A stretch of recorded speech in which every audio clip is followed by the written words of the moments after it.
जनाब एक वो दीन है जो हमने पैदाइशी लिया, जैसे हम इस्लाम कहते हैं। एक लफ्ज मजहब, मजहब का मतलब है जिहाब, चलना। कहते हैं आपका मजहब क्या है, इसका उर्दू में तर्जुमा करें तो आपका चलन क्या है, किस पे चलते हो, वो आपका मजहब है।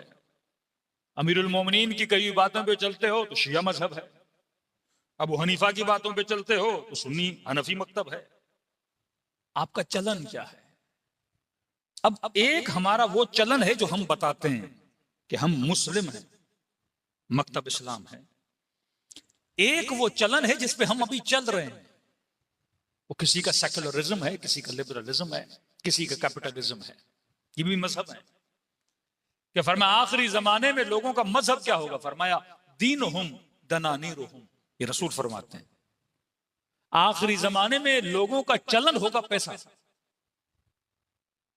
हिम्मतहुम बुतूनुहुम, ये सारी एनर्जी लगाएंगे पेट के लिए। मतलब 4 दिन पहले प्लान करेगा कि मैंने खाना क्या खाना है, सारी हिम्मतें जोड़ेगा शिकम के लिए। या अरब मुसलमानों को देखो, उनके लिए मशहूर है, एक तो पेट पालन, दूसरा पैसा। फरमाया आखिरी जमाने में लोगों का चलन मकतब हो, मजहब होगा पैसा, धन, दीनार, सोना। पैसा क्यों बोला? क्योंकि जितने फैसले लिए जाएंगे वो किसकी वजह से लिए जाएंगे? पैसे की वजह से। दोस्तियां पैसे की वजह से, मनसब पैसे की वजह से, जुल्म पैसे की वजह से। असला बेचना है तो जुल्म होगा, जुल्म होगा तो असला बिकेगा ना। शिया सुन्नी आपस में लड़ेंगे तो गोलियां बिकेंगी ना। मुसलमान मुसलमान का गला काटेगा तो गोली बिकेगी ना। इंसान इंसान का दुश्मन बनेगा तो बम खरीदेगा, मिसाइल खरीदेगा। अब वो चाहे कोई यहूदी मरे या मुसलमान मरे, मर तो इंसान रहा है। जब इनकी आपस में दुश्मनी बनेगी तो ये एक दूसरे के लिए सारा पैसा किस पे लग रहा है? मिसाइलों पे, बमों पे, धमाकों पे। मुल्कों का सारा बजट किस पे खर्च हो रहा है? पैसों पर।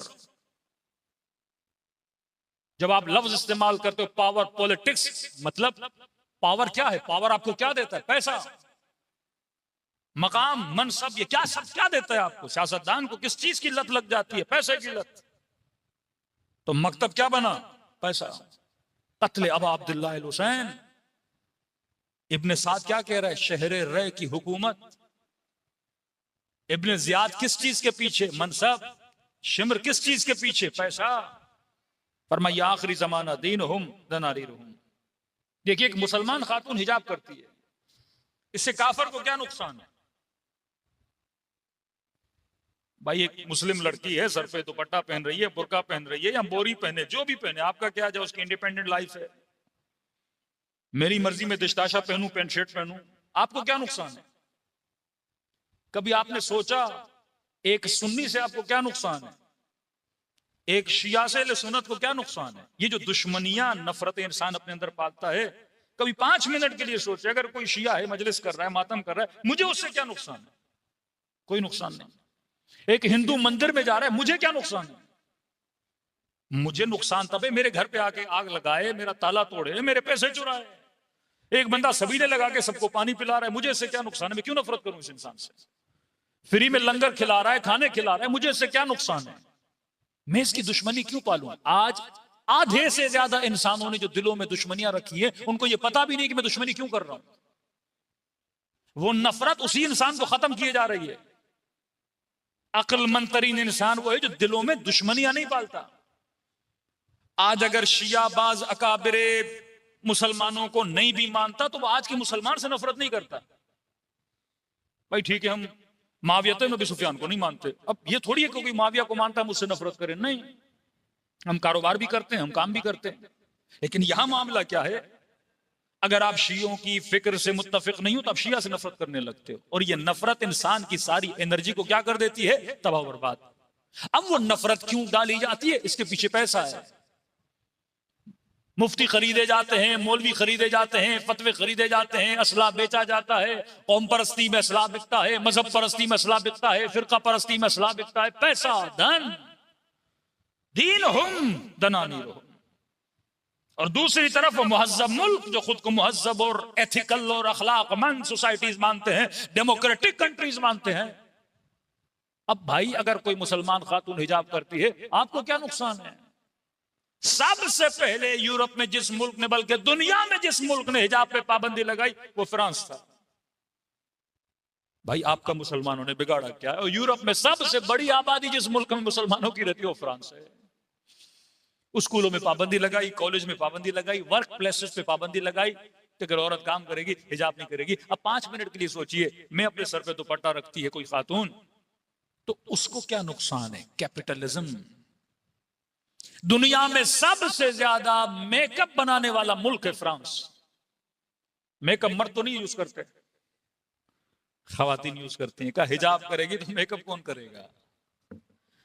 कैपिटलिज्म। उसके कारखानों को नुकसान है। अगर दुनिया की सारी औरतें कपड़े ओढ़ना शुरू कर दें तो ये फैशन इंडस्ट्री का क्या होगा, मेकअप इंडस्ट्री का क्या होगा, ब्यूटी इंडस्ट्री का क्या होगा? ये सारी प्रोडक्ट बेचने के लिए उस खातून को फेमिनिज्म के नाम पे उलझाया जाता है ताकि हमारी प्रोडक्ट खरीदे। जो बंदा जवानी से पेप्सी पीता आ रहा है, आज किसी मुज्तहिद ने फतवा दे दिया जनाब ये प्रोडक्ट इस्तेमाल नहीं करो, बहुत आसिस्तानी ने फतवा दिया है, तो क्या करें जनाब? अल्टरनेट बना देते हैं। फैसलाबाद के किसी बंदे ने नेक्स्ट कोला बना दिया। मतलब मैंने वो टेस्ट नहीं छोड़ना मैंने टेस्ट नहीं छोड़ना, मैंने वो चीज पीनी जरूर है। इस कदर आपकी शिकम को अपने टेस्ट का गुलाम बना देते हैं। क्या आपने कहा मैकडॉनल्ड नहीं तो अल्बेक तो खाना है हमने, टेस्ट हम नहीं छोड़ सकते। हाँ, हम मुर्गा जरूर खाएंगे, नाम बदल देंगे हम उसका, चीज हम जरूर खाएंगे।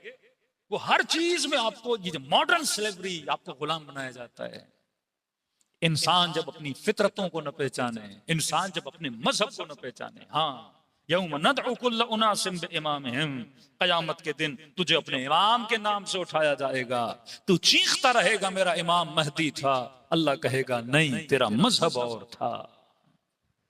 तू जिसके कहने पे जिंदगी और जिसकी सोच पे जिंदगी गुजार रहा था वही तेरा इमाम था। इमाम का मतलब आगे चले, मामूम का मतलब पीछे चले। अब तू बता तू किसके पीछे चल रहा था?